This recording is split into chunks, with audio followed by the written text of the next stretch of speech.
dalam sampung samapta kula ngaten semoga temaken salinggih kadherekaken rama ingkang ibu ingkang dhateng sasana budaya.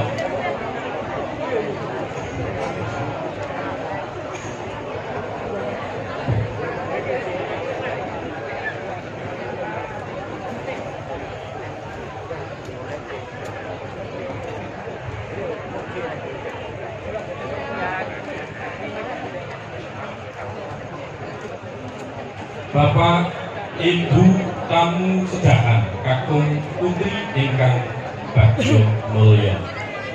Minangka pratandha pagelaran Ringgit Wacucal Sedalu Natas kapurwakan kepareng ngaturaken wayang piniji awujud kayon saking panjenenganipun Bapak Suhadi katur Ki Ano Dwijo Kangkong. Sumangga.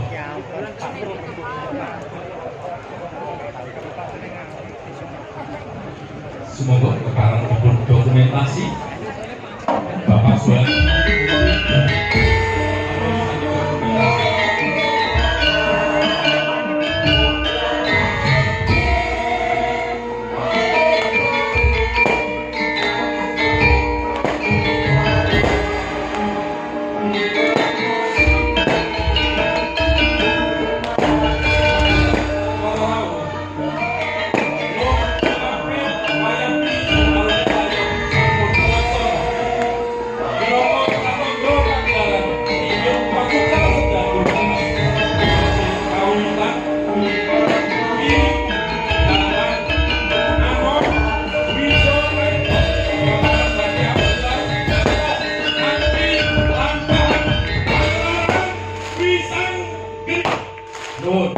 Assalamualaikum warahmatullahi wabarakatuh.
Sekaring bawana langgeng mugi rahayu sagung dumadi kakang guna Sinarado pergenjong buk bolong kali conde sapa sing gawe wonten timbal kang ngadhawuh Adi Guru marmane kakang Narado ulun adoh ulun awi cerak saya ulun ragetake boya ana liya ingkang bakal ulun sumune katrangan kejawi namung kakang Narado ingkang minangka dados parampara tegesipun dados pinisepuh ingkang mapan ana ing kayuwangan Jungkring Saloka nggih sakrama mantar timbalan pandewan Adi Guru dumateng ingkang raka ing sithik panudal-udal kendhe kumrung sininggalih kesuk panataning kalbu daya-daya kepengin uninga boya wonten ing gantos ingkang pundi sakrama mantar dawuh jeneng Adi Guru dumateng kula kami tuaning para dewa Sang Hyang Kanika Putra kakang wonten dawuh mesthanipun nadyan kula boten matur paduka saged ngraosaken bilih kalenggan samangke Udamara pitung candra tegese pitung sasi kayuwangan Suralaya ketaman goro-goro kagiri-giri munggah ndute Sidregedaba kluber kawah candra dimuka ngakak tutuke kumitir petiting Sang Hyang Nagaraja akarya bingung bilung-bilungan sagunging para dewa Dewi Apsara miwah Apsari menika kadaya saking menapa Di Guru dewa tuwek kaya dene Narada menika nganggo ngelmu titen niteni lelakon utawi niteni lelampahan ingkang nate gumelar wonten ing jagat padang menika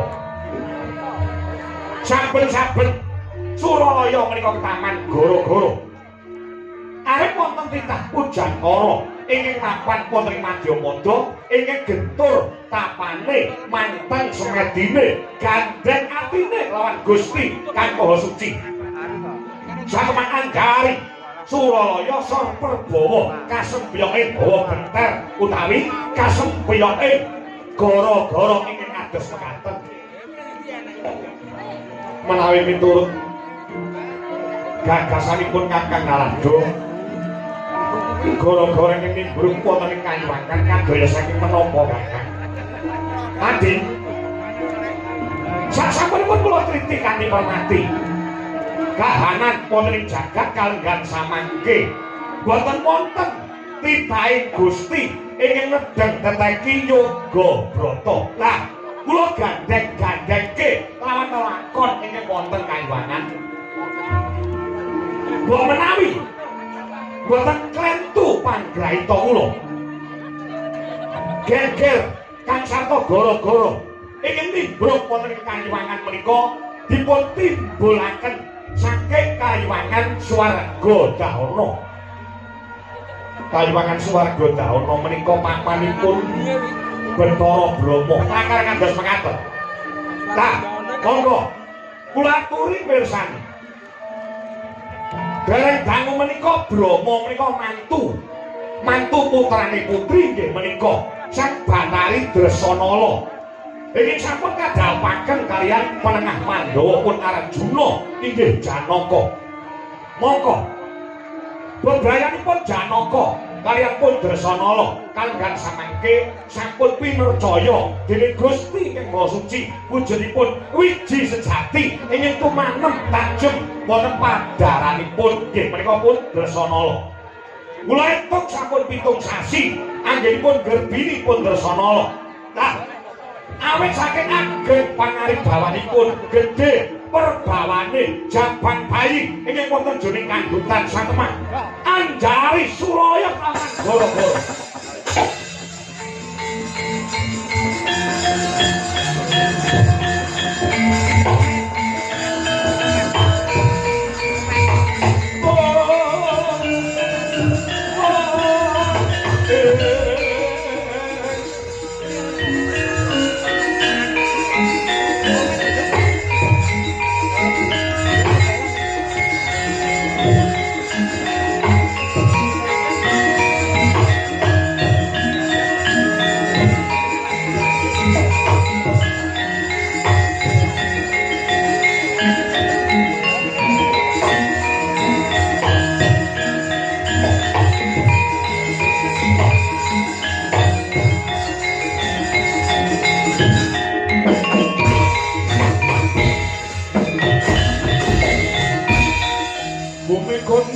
Kancing langit kelak-kelak katon legin sanging alis risang mawe gandrung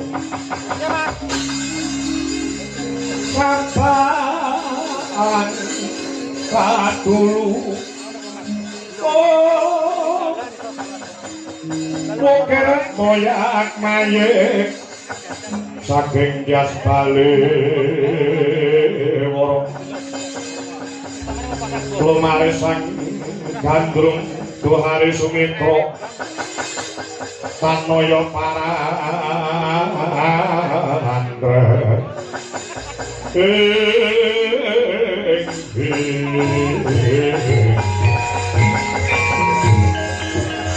palubur laguning bekas Lukita Lukita linut ekitu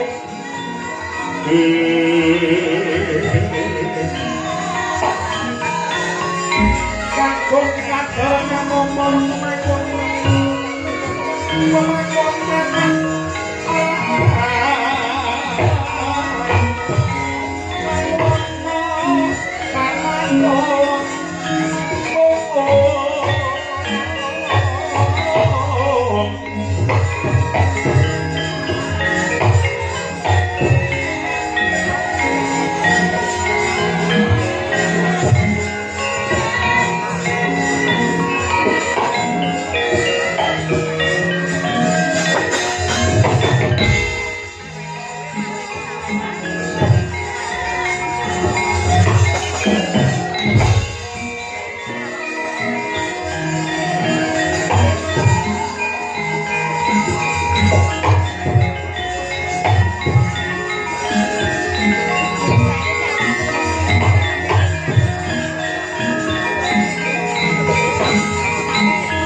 Sudomo Gusti Sasongko Sasongko kasongan surya raras ruming sari-sari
Kasiring sami rono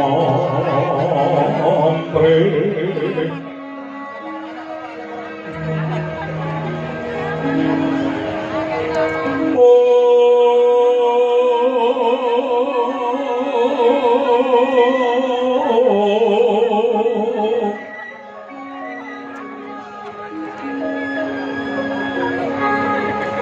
Sakarat Gadung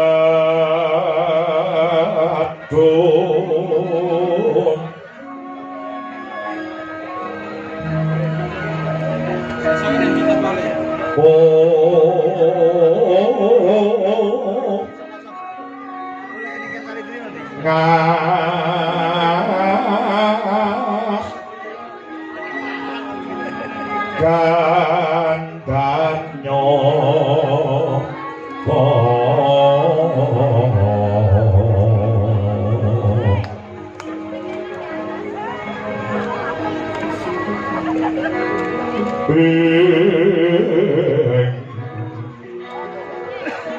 Ave haras Taranandeng trio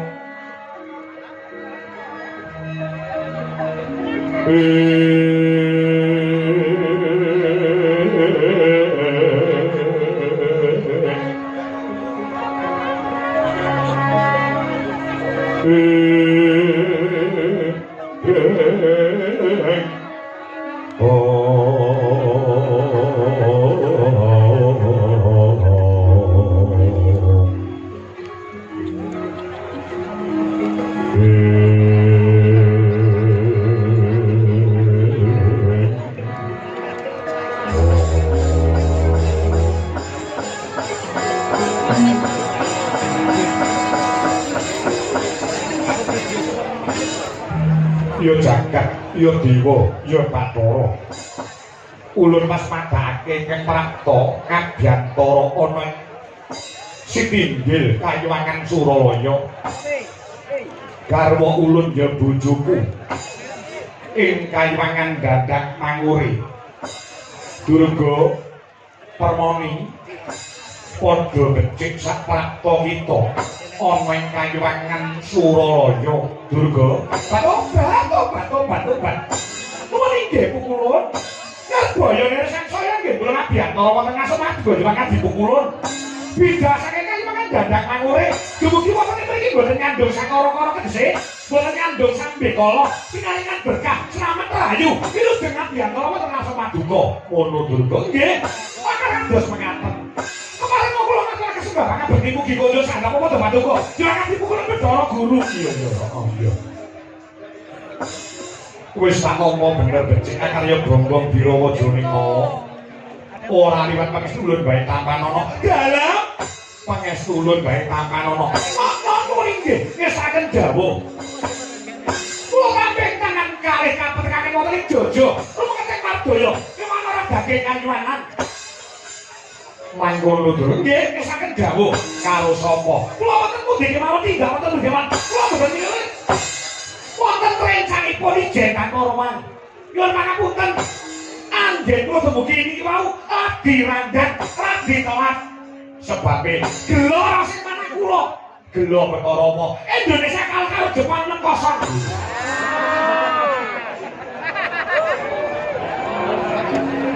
Perkara kaya ngono kok mikir, wis ana sing mikir dhewe. Nggih, kula dirandhat anggen kula. Kabeh antara wonten ngasemat go banget dipukulun ana apa durga. Ngaten pukulun. Brahmara rek manungsa yung amban. Kadidananing kaswase aneng argo memalapung. Aresan konto masramojo Wang lalu manguladi Surya mangrancang waya Surya mangrancang waya Bumyo samo rawaya hammo sowan kula wonten ngasoman dene bakatipun kula ingkang ongkos pisan kepengin tilik kalimanan paduka monggo kalipun ngaturaken alamat alamat ketembung lawas ana iki tegese kangen apa dikaya napa dak urip dari durga kula nika nggih garwa saken jenengan atase kula bojo panjenengan nek rong taun panjenengan mboten nate tindak wonten dadang mangore napa dikira wedok kaya kula niku mboten nate kangen karo bojo wong nyatane kula nika garwa panjenengan ya ampun rong taun ora tau dikeloni nganti wis budak iya durga awit saka angkaing pakaryan nggih kula mboten badhe brontak napa-napa wong jenenganipun paduka minangka dados pimpinane Kanjeng Ratu Suralaya ha iki mau tiga bulan ini mau tiga dengan anak polah bopong raga lirik kepiye durga paduka kalian kula menika pinercaya garbeni atmaja sing duweni anak lanang nggih menika dewa srani ratu ing tunggul malaya ya ulun ngakoni kalampun kok dewa srani kuwi atmaja ulun pantutan kelawan jeneng Wita Betari Permoni nggih banjur gandeng jane kelawan ulun ngaten ulun dewa srani menika wis cilik menika sing ngopeni kula ngantos ngancik dewasa lan mekasanipun dadi ratu wonten ing tunggul malaya sing golek-golekne kula nek boten wonten durga panjenengan kelakone si dewa srani lan gak keprabon wonten ing negari tunggul malaya ya terus nah rene sampun sampeyan kawis anggenipun dados ratu wonten ing tunggul malaya sipating Narendra sipating ratu menika jangkep anggenipun ngasu pemerintahan menika menawi sampun kagungan garwa utawi sampun kagungan sisian ingkang minangka dados ketimbangane gesek wonten Madyapada dewa srani pengin rabi lakare kados mengaten yen pancen Gusti Maka Mahyani mangsa kala dewa srani pengin palakrama margane kuwi kandha bocah saka ngendi jenenge sapa anake sapa yen perlu munggah pengin rabi kelawan Widodari Kaliwangan mangko panjenengan ingsun kang minangka dadi pimpinane Suralaya bakal paring dawuh marang salah sawijining widodari kang dadi gayuwane si dewa srani margane kuwi kandha bapak nika badhe kula aturaken dewa srani kok gandrung kelawan widodari kang mapan Kaliwangan Suralaya mriki margane kuwi kandha widodari jenenge sapa mengko panjenengan ulun ingin bakal paring dawuh supaya widodari mau medhun ana ing negara tunggul malaya tumulika garwa dening si dewa srani widodari ing badhe dipun kersakaken kalian ingkang putrapun dewa srani mboten sanes widodari saking Kaliwangan swarga dak ana atmajanipun Bathara Brahma pun Batari Dresanala oke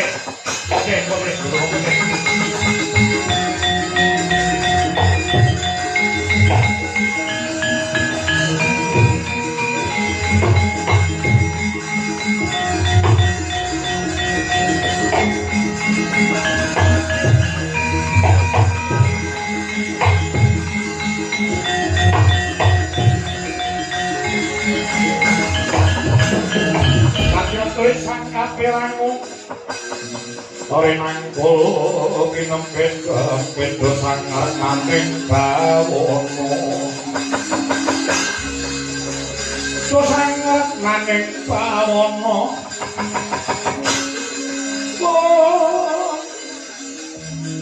yo situ kang walang ati yo situ kang ngesing jas yo situ kang kudu garing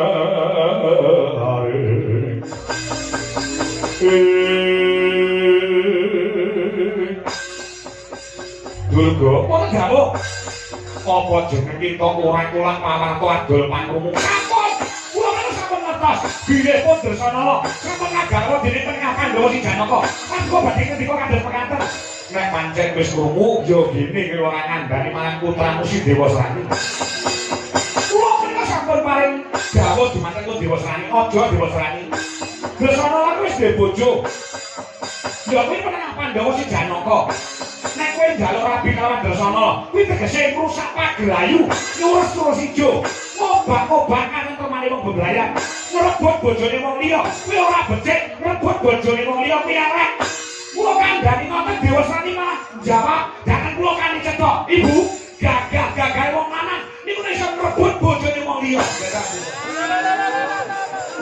saya iso ngrebut bojone kancane dhewe lan niku kok mboten nyolu sirah kula nganti kula mbeni bir kula ndol Gandhi Dewasrani wis mekandhani sampun nyuwun pangapura permoni yen to si Dewasrani pengin jawab kelawan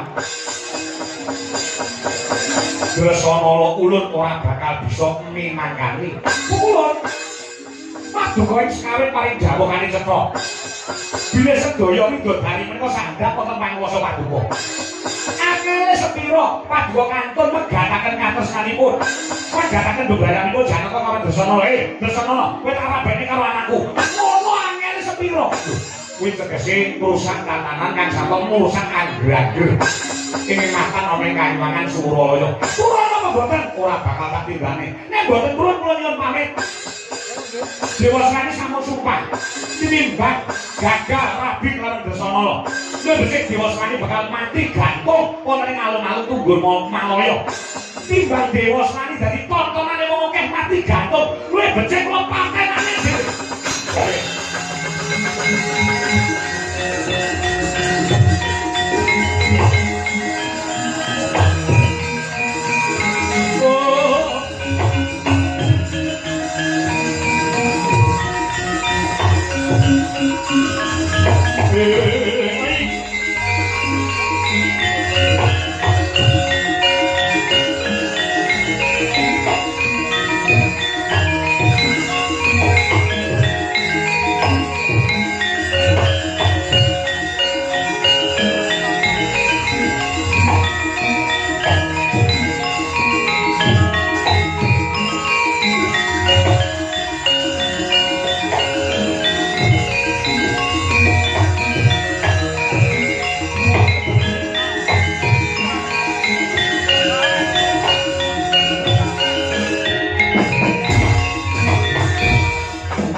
Dewa Sugata marang kang sureng prang libane arum-arum ngandanu ing ngawiyat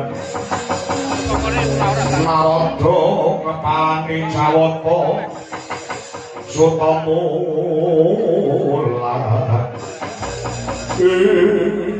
kamu dibungkul dari posisi dina samangku ewuh kaya ing pambudi paduka menika pimpinan wonten ing Suralaya angele sepira Dresanala kowe pegatan arabane karo anakku kan pancen beneran boten saguh pancen boten purun tegese tega lawan patine ing putra Dewasrani kok tak mantuk mawon urip ing Jogorogo anu putra itu Suralaya lho patenane Dewasrani iya Durga bon-bone gede tanggung jawab ulun kelawan anak si Si Dewa Srani dina sampeyan mungguh piye carane bakalan pinangkani. Dewa Srani bakal rabekke kelawan Dresana. Kene di guru geger iki wae kok. Oh!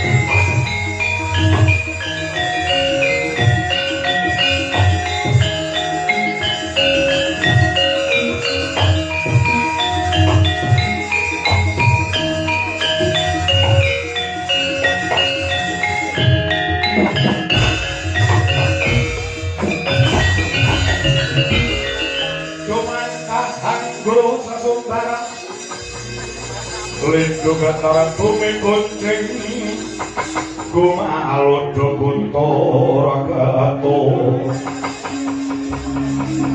Para ingkang jala ridi lumembak banyu gumambang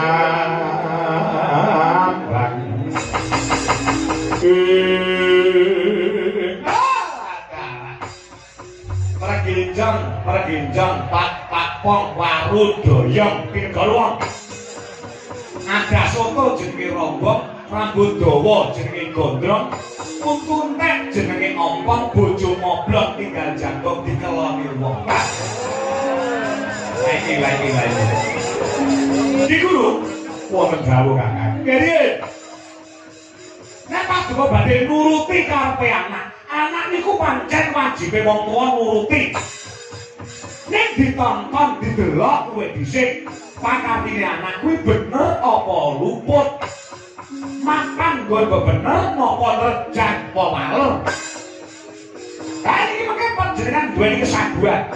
Badhe pun dawuhaken lawan pun Dresana. Tegese purun boten purun, mau tidak mau. Anggenipun rabi Janaka lawan Dresana. Monggo Dresana pun meteng 7 sasi. Panjenengan pegataken mung nuruti kekarepane anak. Lho, iki sing diarani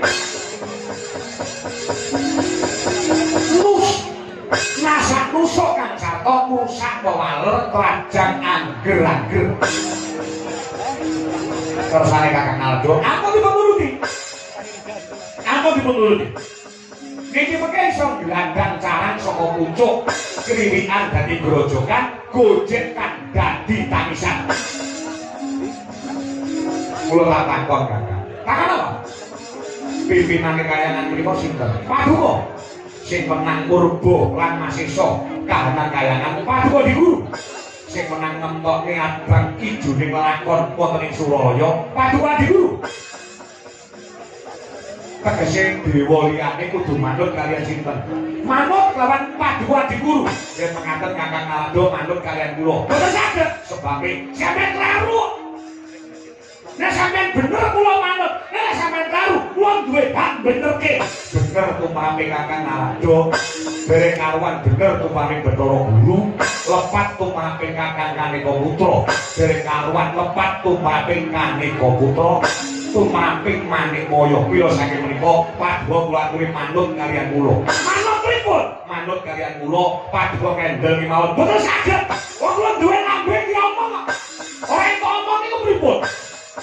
Pimpinane kalian menika kula nek panjenengan boten setuju, boten setuju kalian Bathara Guru, mangleren mawon nek dadi dewa. Lho, mejar sampeyan. Arep mejar sampeyan.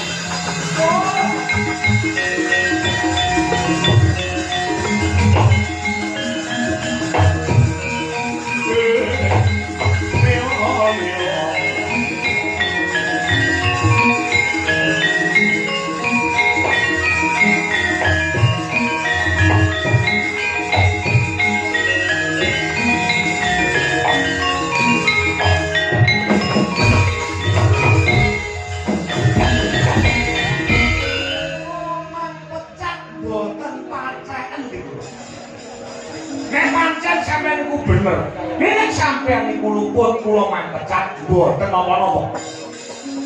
Kula mangsane kula lerane dadi dewa napa mboten iso mangan? Iso. Kula malah rencana badhe medhun wonten Ngarsapata. Golek gawean saenten. Rumah saya kok dikira panganan ngono wonten kayangan to. Ngarsapata niku kathah. Dadi tukang gofood kok gojek kula ki saged. Kakang Narado mang mendel mang manut kalian kula. Mboten saged. Nek mboten saged lan mboten manut kalian kula pinarak monggo undur beraken sugeng tindak. Wah, nundung sampean. Elok.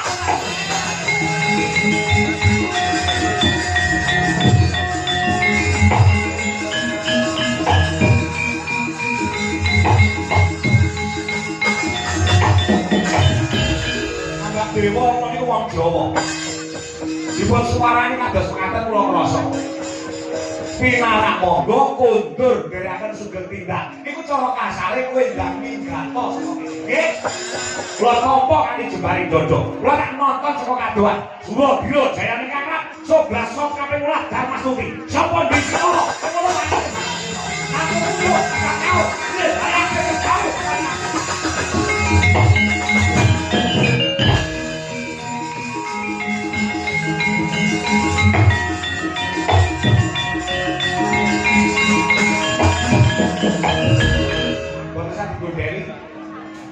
Arep metu rombongan yo ben dewa tuwek. Isih akeh dewa sing nom-nom magang kepengin nderek dhumateng panjenengan. Iya. Kula bali Narada niku kan biyen ngasine ketiyen nganti sayang kiyaine menika apike kali panjenengan namung wonten ing lair batine sing mboten cocok kali panjenengan. Asline Narada niku pengin nyaingi panjenengan, pengin dadi ratune para dewa. Kula kok resik kados sekali. Narada sampun gandoli arep metu saka rombongan yo ben. Golek ganti liyane, dewa tuwek kaya ngono. Kangen ngomong iki. Ning rasane aku dewa tuwek. Ora ana gunane. Rumangsane aku metu saka rombongan kene, sapa sing dikongkon mulang iki? Raimu. Mau-maune Suralaya ki ayo tenan. Gandeng ketekan kowe Durga. Kahanane dadi panas kaya ngene.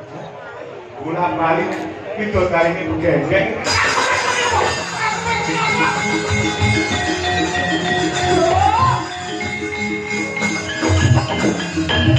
Aduh bapak mendel, mama tau kulon tidak nih diwadani bidodari ini bergenggeng. Lah iya pola, ini kulon jauh.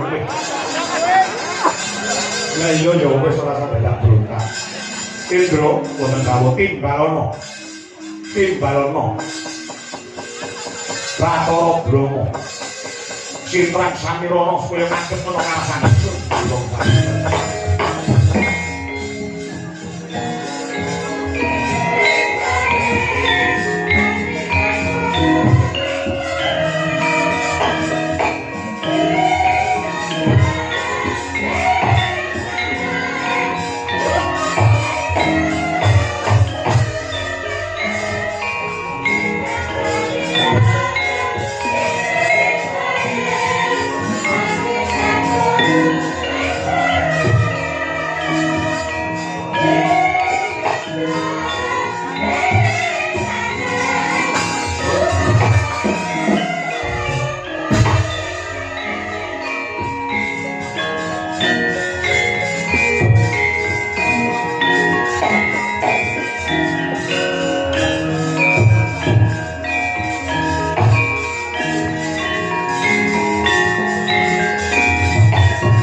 Pungkaning sun Gusti Walasa dasih kaspose Maragio loro asmara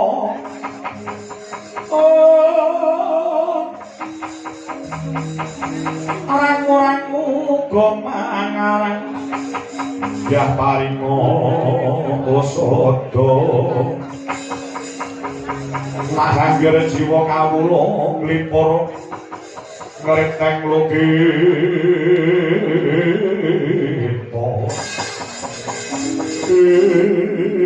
kalwendun wah mangkangan juga ingkang ngajawuh dhuwur saklangkung wantor timbalan paduka Hyang Adi Kulun Bathara Guru Jumateng ingkang putra kula pun Bathara Brahma Kepala kulungan-kulungan jonggo ing angkat karna nyadong bromeng sabda bakal dikepadukan Hyang Adi Kulun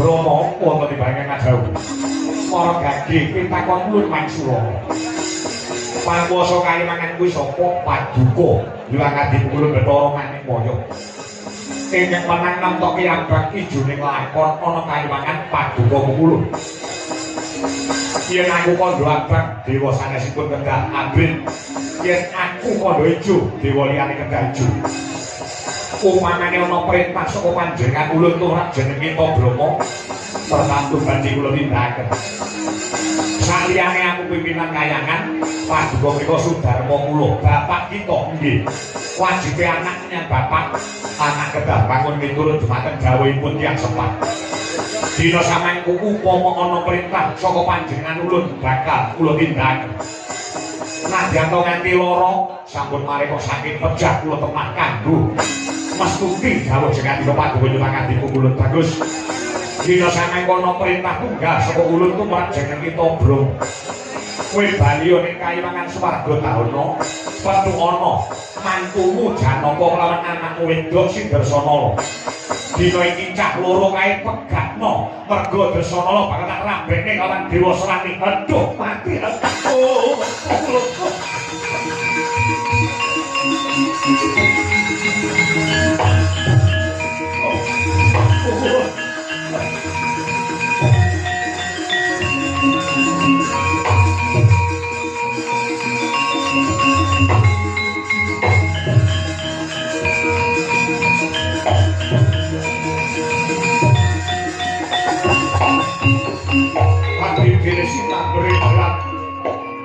kula midhangen dawuh pangandika Kulun dosa lan lepatipun anak kula menika menapa Kulun ewadene dawuh jenengan paduka supados pisahaken lan meganaken anak kula Drasanala kelawan mantu kula pun Arjuna waduh Kulun tinimbang kula kinten meganaken katresnanipun anak kula pilaur kula kenging ngadepi dalake Sumadara Bro ing sekawit jenenge komodo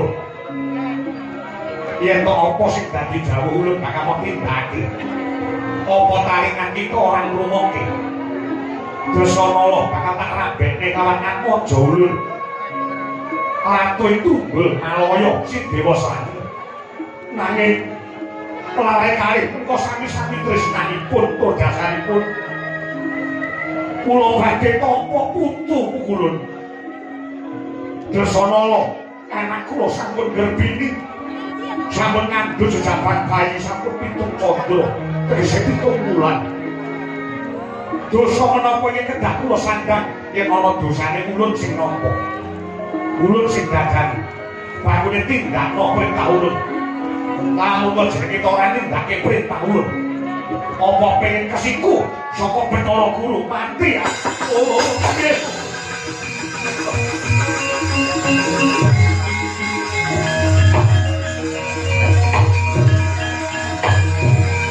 Budal mangkatoki dano dawuh lamun jenenge kuwi kaduga bakal nampa siku bendho saka pimpinane Suraya inggih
Gusti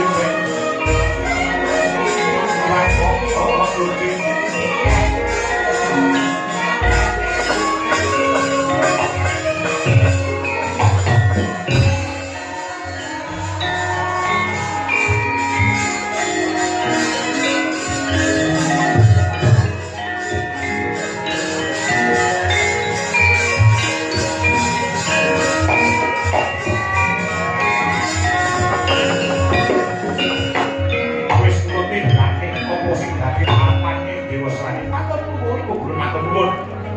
semanten sekatesanipun madugaya wanganipun ulun awet saking tresnanipun dhumateng ingkang putra pun dewa serani yo kula yen pamit kowe bakal nyang ndi kula badhe sumusul lan memanungi lampahipun Bathara Brahma ingin sepunipun tasih kera kampuh jimbo kang sarta ragu-ragu anggenipun netepi dawuh jenengan kowe wanganipun ulun yen ana menggoe kula yen badhe klurusaken bangsa Gundhawa kemawon.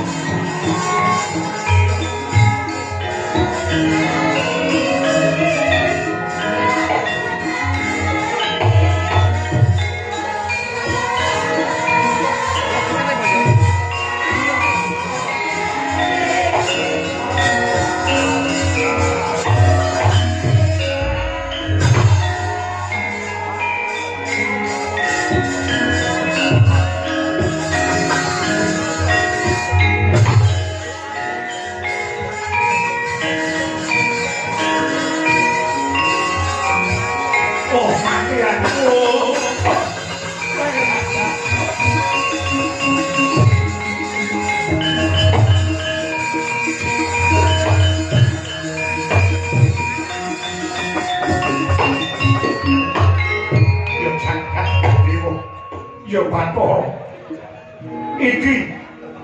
iki sing darani sudut gunting tatu loro maju ya tatu mundur ya ajur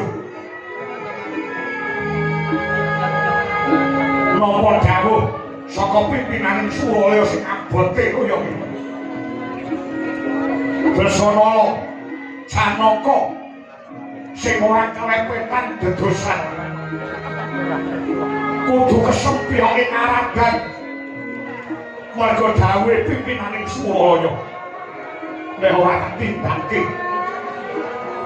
siku denda sing tak tampa yo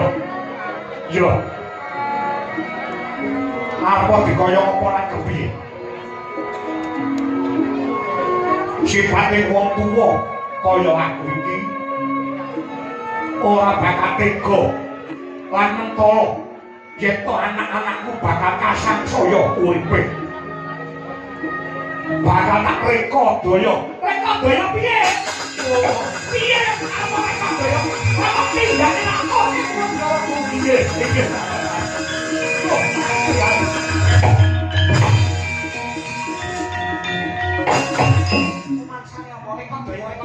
bojone tak toke ora tak toke wekasane direka daya ora kelakon anakku dewa serani jam karo Dasana potongane dewa kaya hapus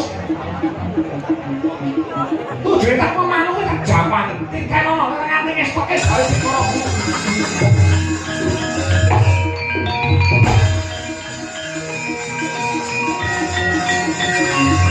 Dasana Janaka dalam aku ya lu